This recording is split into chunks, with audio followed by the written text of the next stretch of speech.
ये अंसाल जो है पढ़ेंगे 2020 का, सेट नंबर है 822 MZ।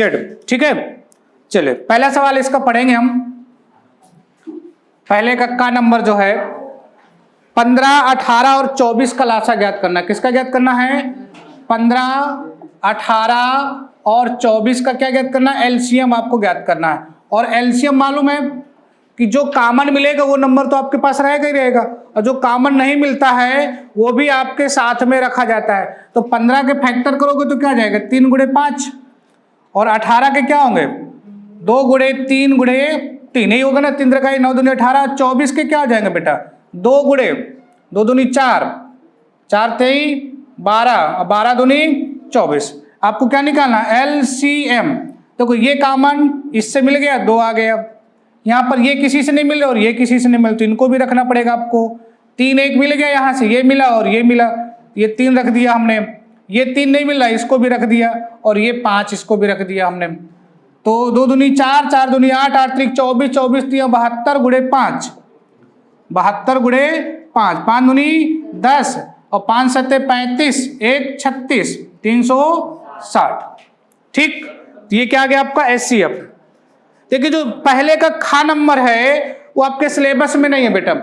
पहले के जो खा नंबर है वो आपके सिलेबस शून्य वाला है, वो सिलेबस में आपके नहीं इस साल। बिंदु 3,4 की मूल बिंदु से दूरी क्या होगी? देखिए ध्यान देना बेटा, पहले का गा नंबर बिंदु 3,4, ये बिंदु दिया है पहले का गा नंबर 3,4। ओके, और दूसरा बिंदु क्या दिए है? मूल बिंदु के निर्देशांक क्या होते हैं? 0,0। तो कह रहा है ये बिंदु और ये बिंदु के बीच की दूरी, 2 बिंदुओं के बीच की दूरी का सूत्र आपने पढ़ रखा है। 2 बिंदुओं के बीच की दूरी का सूत्र आपने पढ़ रखा है ना? क्या पढ़ा है आपने? स्क्वायर रूट के अंदर x2 - x1 का होल ऑफ स्क्वायर और प्लस y1 - y2 का होल ऑफ स्क्वायर। जैसा भी आप लिखना चाहें तो d बराबर क्या होता है? स्क्वायर रूट के अंदर x2 - x1 का होल ऑफ स्क्वायर और प्लस y2 - y1 का होल ऑफ स्क्वायर, या तो x1 - x2 का होल ऑफ स्क्वायर और y1 - y, और ये वैल्यू रख दीजिए, हल कर लीजिए, आंसर निकल आएगा। ठीक, आपका 5 आ जाएगा आंसर इसका। ठीक, चलिए देखिए,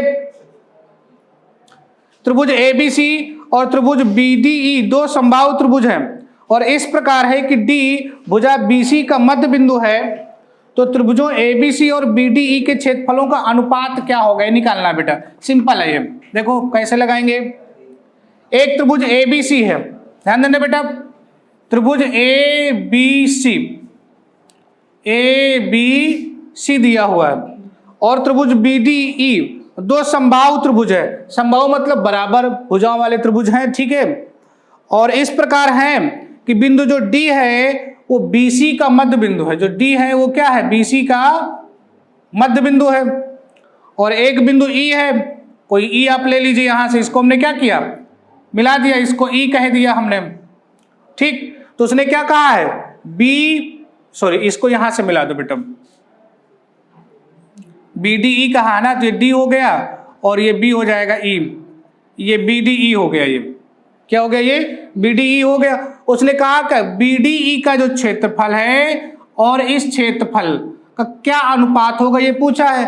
और D चूंकि BC का क्या है? मध्य बिंदु है ना, D जो है BC का क्या है? मध्य बिंदु है। तो यहां से BD बराबर DC लिख सकते हो कि नहीं लिख सकते हो? क्यों? क्योंकि D BC का मध्य बिंदु है। तो यहां से BD बटे DC बराबर 1 लिख सकते हो कि नहीं लिख सकते हो? इसकी जरूरत वैसे नहीं पड़ेगी। अब ध्यान देना, BC बराबर आप क्या लिख सकते हो? BD प्लस DC लिख सकते हो, और चूंकि BD और DC क्या है? आपस में बराबर हैं, तो BC बराबर क्या हो जाएगा? BD और प्लस BD, DC की जगह हमने क्या रख दिया? BD, तो बराबर जाएगा 2BD, और ये BC। ओके, ठीक, और BD बराबर यदि आप निकालना चाहें तो यहां से क्या लिख सकते हो? BC बटे 2 लिख सकते हो आप। ओके, अब देखो उसने क्या कहा? त्रिभुज ABC, तो एरिया ऑफ त्रिभुज ABC और एरिया ऑफ त्रिभुज किसका? BED। और आपने पढ़ा कि यदि 2 त्रिभुज समरूप हो जाएं तो उनके जो क्षेत्रफल का अनुपात है संगत भुजाओं के वर्गों के अनुपात के बराबर होता है। तो यहां से क्या हो जाएगा? इसका BC का वर्ग, ठीक, बटे BD का वर्ग। तो BC का वर्ग और BD की वैल्यू कितनी बेटा, BC बटे 2, तो BC बटे 2 का होला स्क्वायर। तो यहां से क्या निकलेगा, BC का स्क्वायर बटे BC स्क्वायर बटे 4, ये और ये कैंसिल, 4 कहां पहुंचेगा ऊपर, तो 4 बटे 1, तो अनुपात क्या आ जाएगा, 4:1। ओके, ठीक, क्या जाएगा, 4:1 आ जाएगा। नेक्स्ट,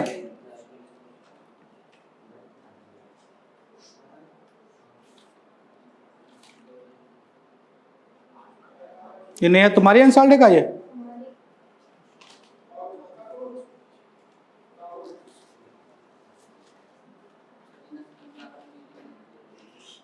ठीक। चलिए देखिए आगे, अंगा नंबर है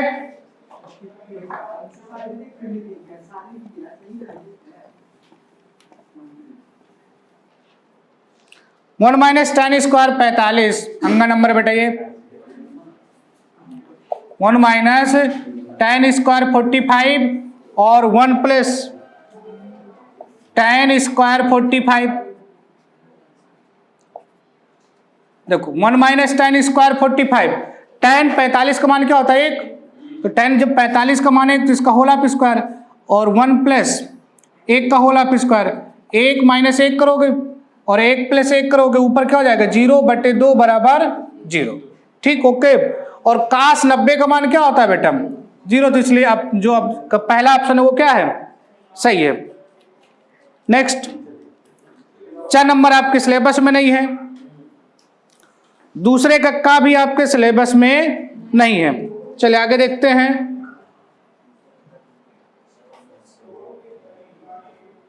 इरेज कर दे बेटा इसको।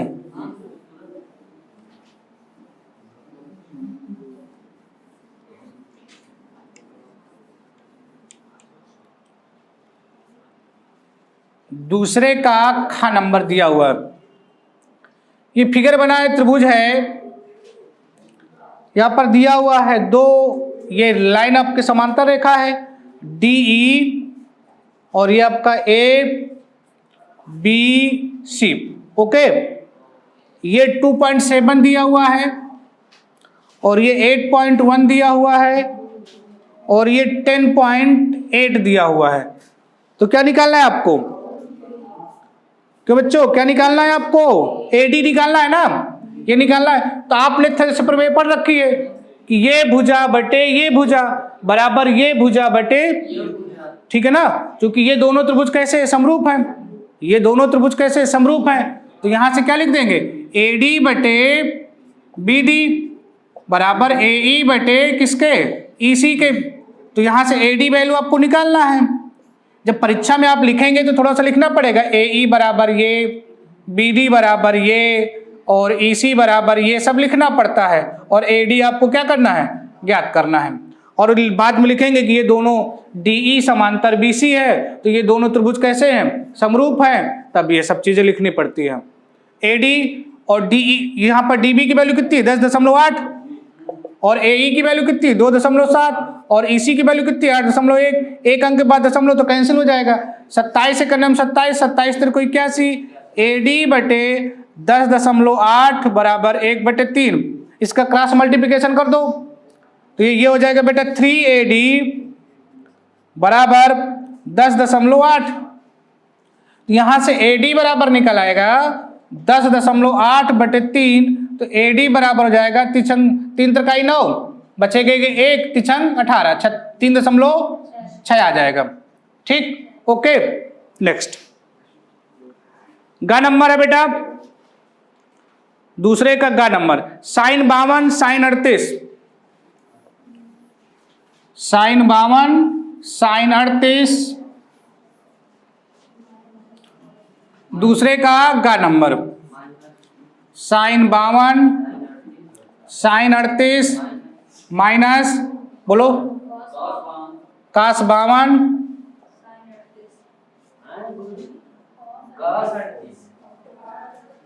ये दिया हुआ है, ठीक है, इसको सॉल्व करना।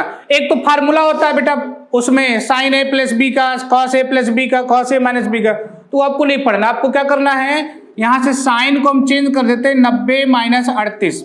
ये 52 को हमने लिख दिया 90 माइनस 38, ये साइन 38 लिखा रहेगा यहाँ पर, ठीक। माइनस कॉस इसको भी चेंज कर देते हैं 90 माइनस 38 में, और ये कॉस 38 आपका लिखा रहेगा। साइन 90 माइनस थीटा बराबर क्या होता है? कॉस थीटा के, तो क्या हो जाएगा? कॉस 38, और यहाँ पर साइन 38 माइनस यहाँ पर क्या हो जाएगा? Sine 38 into cos 38। ये बेटा एक ही चीज लिखी, cos 38 sine 38, cos 38 sine 38 cancel बराबर 0। चले आगे, तीसरे का नंबर।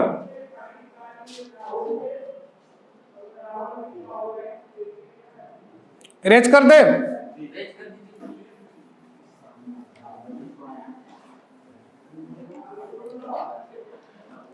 तीसरे का नंबर ये कह रहा है 241 दिया हुआ है, 241 बटे 4000। इसको जो फैक्टर उसने कह दिया है कि 241 बटे 2 के पावर m मल्टीप्लीकेशन 5 के पावर n में हो तो m और m का मान ज्ञात करना है बेटा। इसके जो फैक्टर हैं जो हर के वो किस रूप में है? 2 के पावर m मल्टीप्लीकेशन 5 के पावर n के रूप में है। तो m और n की वैल्यू क्या होगी? तो 400 के क्या कर लेते हैं बेटा, हम फैक्टर कर देते हैं। तो 400 के फैक्टर को 4000 के फैक्टर करो बेटा, ये 2000 आ जाएगा, फिर 1000 आ जाएगा, फिर कितना आ जाएगा? 500 आ जाएगा, फिर 250 आ जाएगा, फिर कितना आ जाएगा? फिर काट दो 125, फिर 5 25, फिर 5, फिर 5 एक नाम 5, तो 2 1 2 3 4 यही होगा ना बेटा? 5 है 2 1 2 3 4 5, हाँ ठीक है। तो यहाँ पर जाएगा 4000 के जो फैक्टर करेंगे 2 के पावर 5 और मल्टीप्लिकेशन 5 के पावर 3, तो इससे तुलना कर दो बेटा। देखो यहाँ से तो m बराबर कितना है? 5 और n बराबर कितना है? 3, ये आ गया। अब क्या करना है? इसका डिवाइड करके दशमलव प्रसार लिखना है इसका। तो एक काम करते हैं, 4 का भाग दे देते हैं यहाँ पर, 241 भागे 4 कर देते हैं यहाँ से, तो 4 छंग 24, 1 दशमलव लगाएंगे, 0 बढ़ाएंगे, 4 दूनी 8, बचेगा 2, 0.0 4 पंचे 20। यहाँ पर क्या आ जाएगा बेटा? 241 बटे यहाँ पर 4000 लिखा है, इसको जब डिवाइड में लिखना है, इसका जब भाग दोगे तो यहाँ पर क्या लिखा है? 6.25 लिखा है, और फिर भागे 1000 भी अभी करना है आपको। तो जब 1000 का जब भाग देंगे तो कितने दशमलव बेटा? यहाँ पर 3 दशमलव है ना, तो दशमलव कितने के पीछे खिसक जाएगा? 1 2 3, अर्थात 0.00625, ये इसका क्या हो जाएगा? दशमलव प्रसार हो जाएगा। तीसरे का ये दशमलव प्रसार हो जाएगा, ठीक है। दशमलव गड़बड़ हो गया क्या बेटा? सॉरी, यहां पर बेटा उतारा लिया, ये भाग देना गड़बड़ हुआ, तो यहां पर बेटा ये आ जाएगा, इसका जब भाग देंगे तो 0.06025 ये होगा, ठीक। यहां पर भाग ये गड़बड़ हो गया था, ठीक है, ओके। नेक्स्ट बेटा,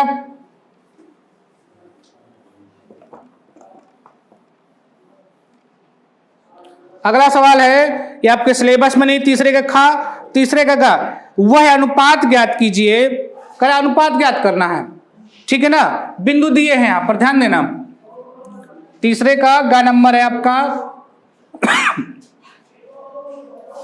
तीसरे का क्या? -3, 10, और दूसरा बिंदु क्या दिया हुआ है बेटा? 6, 8 -8, ठीक है। इसको जो है -1, 6 किसी पर आपको विभाजित करता है, तो वो अनुपात क्या होगा? जिस अनुपात में इसको क्या कर रहा है? वो विभाजित कर रहा है। तो अनुपात, आप ये विभाजन बिंदु क्या है आपके पास? विभाजन बिंदु आपके पास है -1, 6, और अनुपात क्या है आपके पास हो जाएगा? मान लेते हैं कि माना अनुपात m1 अनुपात m2, या इसी को कह सकते हो k अनुपात 1, उससे भी आ जाता है। तो अब आप क्या करेंगे? यहां से भुज बराबर ले लीजिए बेटा, भुज बराबर। देखो बेटा, अंसार हल कर रहे हैं तो थोड़ा सा अपने से लिखना सीख लेना। भुज बराबर क्या होगी?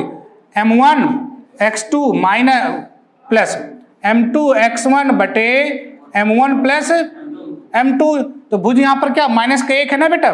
ये चूंकि भुज किसकी है? विभाजन बिंदु की भुज ली जाती है। तो m1 की वैल्यू कितनी है? m1 ही है। x2 की वैल्यू कितनी बेटा? -8, और प्लस m2 ही रहेगा। x1 की वैल्यू कितनी -3, सॉरी x2 की वैल्यू जो है 6 है। बोलते जाया करो बेटा, बता दिया करो। m1 plus m2 minus m1 minus m2, हमने क्या किया बेटा, क्रॉस मल्टीप्लिकेशन करा दिया। अब यहां से क्या हो जाएगा, बराबर 6m1 माइनस के 3m2। ठीक, आगे सॉल्व करते हैं। 6m1 को इधर ले आओ बेटा, तो माइनस के m1 प्लस के 6m1 माइनस का हो जाएगा बेटा ये, ठीक है ना, क्योंकि प्लस का है तो इधर आएगा तो माइनस का, माइनस के 3m2 और ये माइनस का m2 उधर जाएगा तो क्या हो जाएगा बेटा, प्लस का हो जाएगा।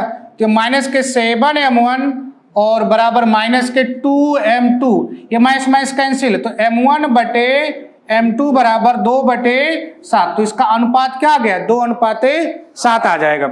नेक्स्ट बेटा, दो घन हैं जिनमें से प्रत्येक का आयतन 343 घन सेंटीमीटर है के संलग्न फलकों को मिलाकर एक ठोस बनाया जाता है। इससे प्राप्त घनाभ का पृष्ठीय क्षेत्रफल ज्ञात कीजिए। बात समझ में आ रही बेटा? क्या कहा उसने, दो घन हैं, दो क्या है आपके घन हैं, उनको पिघला करके एक क्या बनाया जाता है, ठोस घनाभ बनाया जाता है। क्या बनाया जाता है, ठोस घनाभ बनाया जाता है। दो घन को मिला दिया गया और प्रत्येक घन का आयतन कितना है, प्रत्येक घन का आयतन 343 घन सेंटीमीटर है। बात समझ में आ रही है? इनको इसी तरीके के दो ठो हैं, एक ये और एक और है, दो हैं, उन दोनों को क्या किया गया, पिघलाया गया और एक क्या बनाया गया, घनाभ बनाया गया। तो कह रहा है उस बने घनाभ का पृष्ठीय क्षेत्रफल क्या होगा, उस बने घनाभ का पृष्ठीय क्षेत्रफल क्या होगा। बात समझ में आ रही कि नहीं आ रही? इसी घन को, एक घन ये है और एक घन और है, उसका भी आयतन इतना है जितना इसका है, इन दोनों को मिला करके क्या बनाया गया है, घनाभ। उस घनाभ का पृष्ठीय क्षेत्रफल निकालना है, तो बने इनको बने घनाभ का आयतन बराबर क्या होगा, इन दोनों घनों का आयतन हो जाएगा कि नहीं हो जाएगा। जो घनाभ बनाया जाएगा, घनाभ का आयतन क्या होता है, LBH होता है ना, घनाभ का आयतन क्या होता है, LBH, और घन का आयतन क्या होता है, भुजा क्यूब। तो और यहां पर दो ठो हैं, ये भुजा क्यूब है दिया बेटा, यहां पर इनको पिघला करके, ये जो है एक घन है, एक दूसरा घन है, उसका भी आयतन कितना है, इतना ही है। इन दोनों को जोड़ करके एक बड़ा सा घनाभ जिसका आयतन LBH बराबर 343 प्लस 343 ऐसा बनाया गया है, ठीक है ना।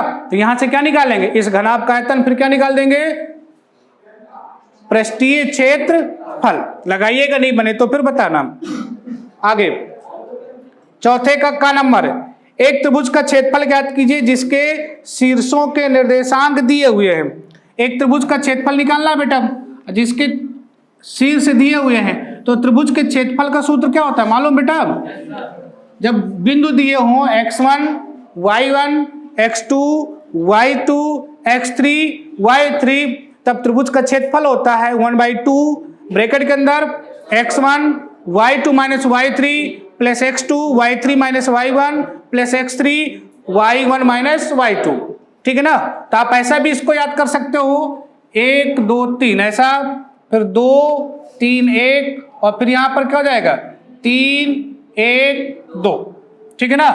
x1 y2 minus y3 x2 y3 minus y1 x3 y1 minus y2, ठीक। तो यहां से 1/2 बिंदु क्या दिए हुए बेटा आपको, ये चौथे का नंबर है।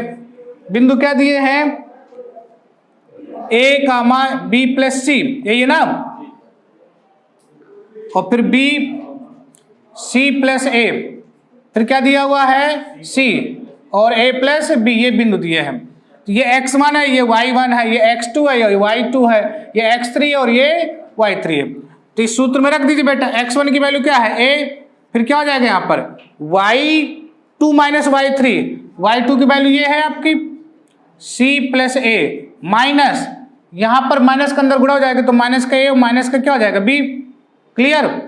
x2 की वैल्यू कितनी B, फिर यहां पर क्या हो जाएगा y3 माइनस y1, y3 की वैल्यू कितनी है A plus B minus y3 minus y1, ये हो जाएगा। माइनस का बी और माइनस का सी प्लस सी, और यहां पर क्या हो जाएगा बेटा y1 माइनस y2, तो y1 माइनस y2, तो b प्लस सी माइनस सी माइनस ए। क्लियर बेटा? यहां से क्या कैंसिल होगा a, यहां से क्या कैंसिल होगा b, और यहां से क्या कैंसिल होगा c। 1/2 यहां पर a, यहां पर क्या बचेगा c माइनस a, यहां पर b, यहां पर a minus c, sorry c minus b यहां पर, हाँ a माइनस c और प्लस c, यहां पर क्या बचेगा बेटा b माइनस a।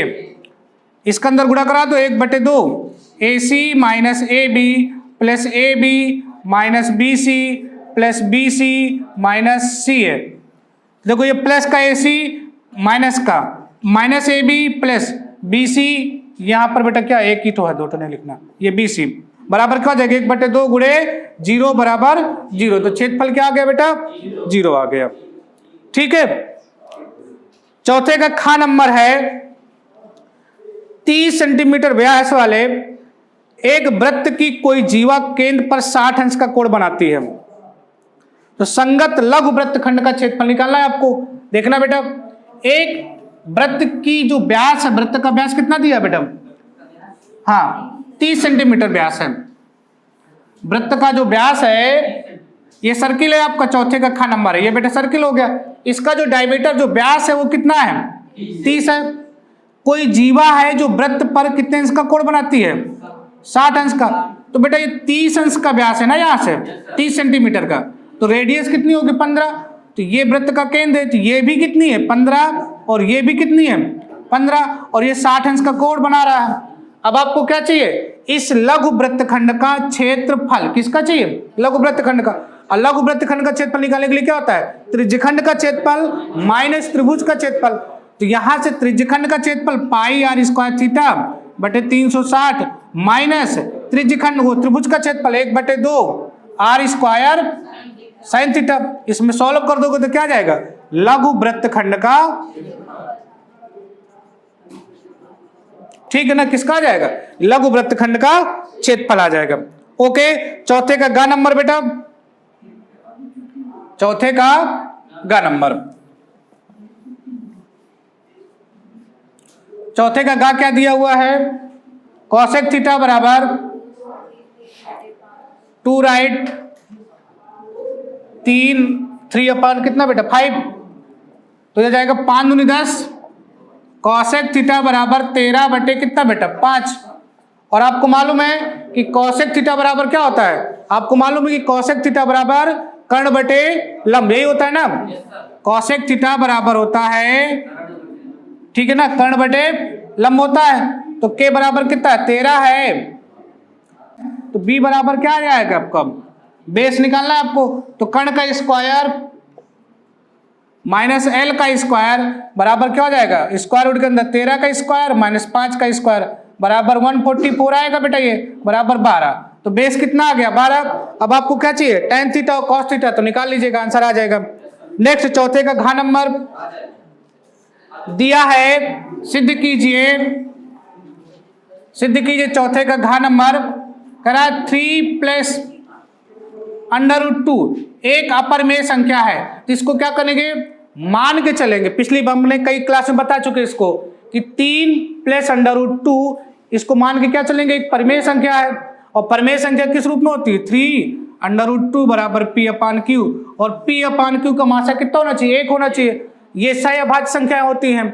अब क्या करेंगे 3 को उस साइड ले जाओ बेटा राइट हैंड साइड, तो क्या हो जाएगा √2 बराबर p/q माइनस क्या है 3, और चूंकि p/q क्या है परिमेय संख्या, और 3 क्या है एक परिमेय संख्या है, 3 क्या है आपकी परिमेय संख्या है, और परिमेय में परिमेय को ही घटाया जाए तो रिजल्ट इज परिमेय। तो चूंकि ये क्या है आपकी परिमेय संख्या, और चूंकि हम पहले जानते हैं कि √2 क्या है अपरिमेय संख्या, तो ये नॉट इक्वल अतः 3 प्लस √2 क्या है अपरिमेय संख्या। ठीक है बेटा, बाकी क्लास अगले।